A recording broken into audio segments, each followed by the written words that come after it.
This time meron naman akong i-share sa inyo. Nabasa ko lang ito sa isang website ng government agency. Minsan na rin ba kayong inalok ng mga kaibigan nyo or kakilala nyo na maging seller or investor sa Sitaw Corporation or Sitaw app? Ganon.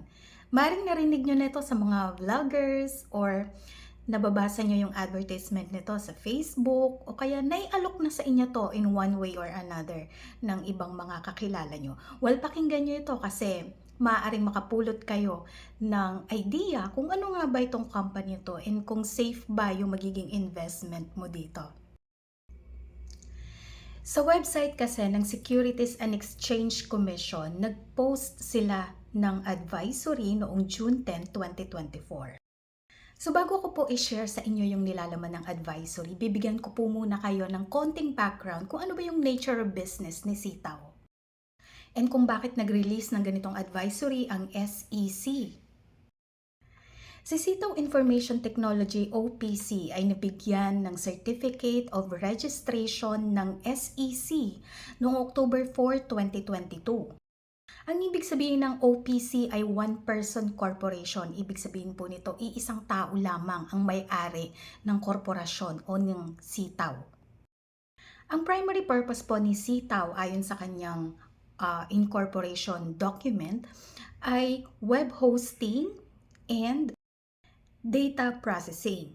Ngayon, ang kanya namang secondary business purpose ay software development, trading, e-commerce, retail, and services. So, bakit po importanteng malaman natin ang primary and secondary business purpose na nakalagay sa Articles of Incorporation ng isang kumpanya? Ganito po yon. Ang primary and secondary business purposes na nakasulat sa Articles of Incorporation ng isang kumpanya ay ang mga negosyo o yung mga enumeration ng business purposes o yung mga business activities na pwede lamang gawin ng isang kumpanya dahil ito po yung nakarehistro sa kanyang business purposes. Wala na siyang ibang pwedeng gawin pa na business activity maliban doon sa mga nakalista sa kanyang business purposes sa Articles of Incorporation. So, kung meron siyang business activity na hindi nakalista doon, hindi niya yun po pwedeng pasukin or hindi niya po pwedeng gawin. Unless, amyendahan niya syempre yung kanyang Articles of Incorporation para isama yung business activity na kanyang gustong gawin. So noong May 12, 2023, nabigyan naman ng Certificate of Registration ang kumpanyang nagngangalang New Sitaw Corporation. This time, 5 na yung may-ari, 2 Malaysian, 3 Pinoy. Ang primary business purpose niya ay para mag-engage sa e-commerce retail business. So ayon sa kanilang advertisement sa Facebook, sa YouTube, si New Sitaw Corporation and si Sitaw Information Technology ay isang cross-border e-commerce na may dropshipping platform.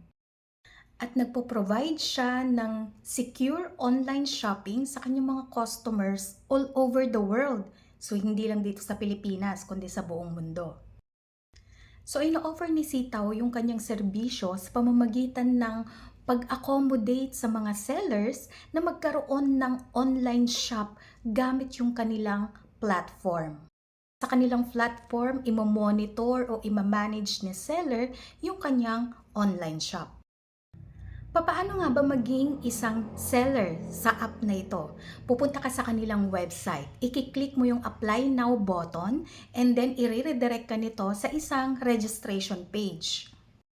Pagkatapos mong mag-register as a seller, pipili ka ng mga products na dapat mong ibenta or gusto mong ibenta. Dapat makapamili ka ng 20 products para makapag-start ka, makapag-open ka na ng store. Kapag nag-start na yung store mo, maghihintay ka na lang ng buyer na bibili ng mga products na inaalok mo doon sa app. Kapag may nakalagay na pending order sa dashboard ng isang seller, ibig sabihin may potential buyer na yung iyong produkto, kailangang magbayad muna ni seller para doon sa presyo ng produktong bibilhin ni buyer. And then after few days or few weeks, saka palang babalik sa seller's wallet yung puhunan niya doon sa produkto kasama na yung profit o yung kinita niya, yung tubo. So by April 2023, may mga grupo ng mga tao na nag-i-inquire na sa SEC regarding sa registration, kung meron bang certificate of registration o may license, etong si CTAO with SEC. Kaya naman noong March 22, 2024, nag-issue na ng show cause order si Securities and Exchange Commission o SEC dito kay New CTAO Corporation and CTAO Information Technology.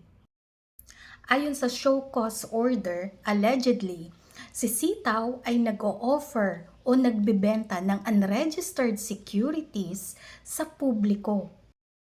Pinagpapaliwanag din ang kumpanya regarding sa kanyang serious misrepresentation dun sa kanyang business purpose na ginagawa pero wala naman doon sa nakalistang business purposes niya sa kanyang articles of incorporation. Ngayon, noong April 4, 2024, sumagot ang lawyer ng CTAO. Ayon dito sa sagot ni lawyer, bilang isang dropshipping and retail business, etong kumpanya, ang strategy nito ay ganito. Si seller ay walang on-hand na stocks, walang physical store, walang ibang empleyado, okay? Walang warehousing expense, walang overhead cost. So, kapag may bumili o umorder mula sa kanyang online store, saka pa lang siya bibili ng stock kay manufacturer o kay CTAO. And then, magpapaluwal muna siya ng pera bago makarating kay buyer yung produkto and saka pa lang siya makaka-receive ng payment with profit o yung tubo. Idinagdag pa nito na yung kanilang mga sellers ay hindi investors. Kaya sila nagpapaluwal ng pera dahil bibili sila ng mga produkto sa manufacturer at yung mga produkto yun ang kanilang ibebenta sa buyer. So natural, maglalabas sila ng pambili o purchase price. So basically, dinenay ni CTAO na yung perang inilalabas ng kanilang mga sellers ay investment. Ngayon, noong April 23, nagkaroon ng conference sa pagitan ni CTAO at ng SEC. Gusto kasi makita ni SEC yung business model ng CTAO. Pagdating naman ng April 30, hiningi ng SEC yung listahan ng mga sellers ni CTAO. Yung Audited Financial Statement o AFS, report ng inventory and listahan ng kanilang mga merchant partners. Pero wala silang naipresenta sa mga nire-require sa kanila ng SEC maliban sa lease contract between CTAO at sa kanyang landlord. Ang sabi ni SEC sa kanyang investigation, si CTAO din ang nagpapanggap na buyer sa kanilang mga sellers at minamanipula nila yung dashboard ng kanilang mga sellers.